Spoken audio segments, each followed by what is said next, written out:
What if I told you that a simple family dinner on Chinese New Year's Eve once revealed a terrifying omen of death, and that years later, a strange wind I trapped as a teenager would come back not for me, but for my future? Stay with me, because this is one of those stories that makes you wonder if some forces truly never let go. When I was only, my older brother had just gotten married. In our family, there was a tradition. On Chinese New Year's Eve, the younger generation had to do the cooking the elders rested. That day, it was my brother's turn to cook. Just as he was about to boil the dumplings, he took my little nephew outside to set off firecrackers.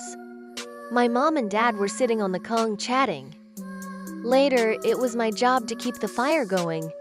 When the water in the big pot started boiling, my sister-in-law put the dumplings in and covered the pot. We were supposed to stir them after they came to a boil again. After a while, I said, "Sis, it's boiling." She came over and lifted the lid, and guess what? There wasn't a single dumpling in the pot. Empty. Completely empty. And what happened next would change our family forever. My sister-in-law stood there frozen, ladle in hand. She asked me, "Did you not put them in?" I said, "No way, I watched you do it." But she looked, the pot was truly empty. We were both stunned.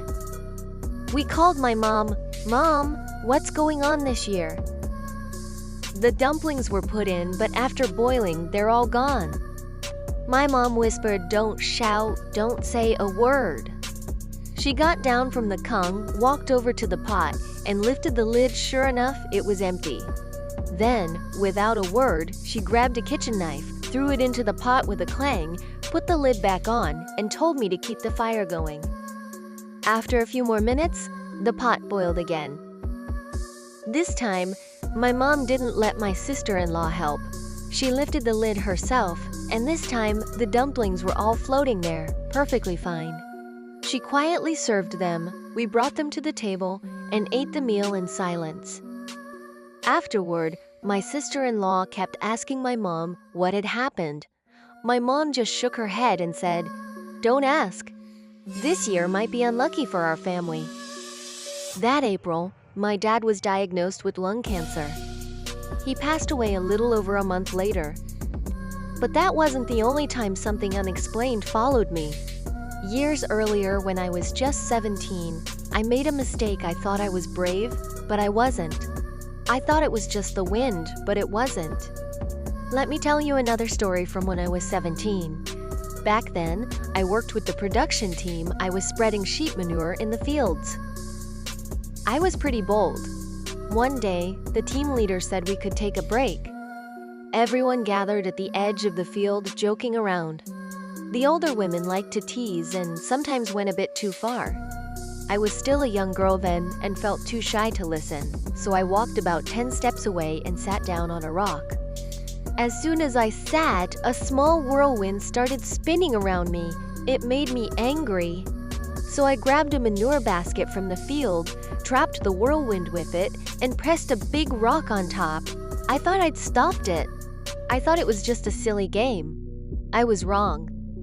After the break, the team leader called us back to work. One of the men came over to pick up the basket and said, "Why is there a rock on this?" I didn't say anything, but when he lifted the basket, a huge whirlwind burst out, like a tornado touching the sky and the earth. It was terrifying. I panicked and dropped to my knees, kowtowing. The whirlwind spun a few times, then suddenly swept away toward the east. That night, I had a dream. A dark figure, almost 6'3", tall and strong like he was wearing armor, stood by my bed. He asked me, "Why did you trap me with that dirty manure basket? Do you know who I am?" I said, "I don't know. I was just angry because you kept spinning around me." He stared at me for a moment, didn't say another word, and left. Now I'm older. My legs are heavy, cold like I'm walking through mud. Doctors can't explain it, and sometimes I wonder, was it really me he wanted? Or was it something else, something that's still waiting? I often think, maybe that wind never really let me go. You block its path, it blocks yours. Some people say, why would it wait so long to come after you? You are in your 60s. Maybe decades feel long to us, but to them, it might only be a moment. Maybe they don't come for you directly. Maybe they wait for your descendants. Who really knows? Maybe it's not over yet.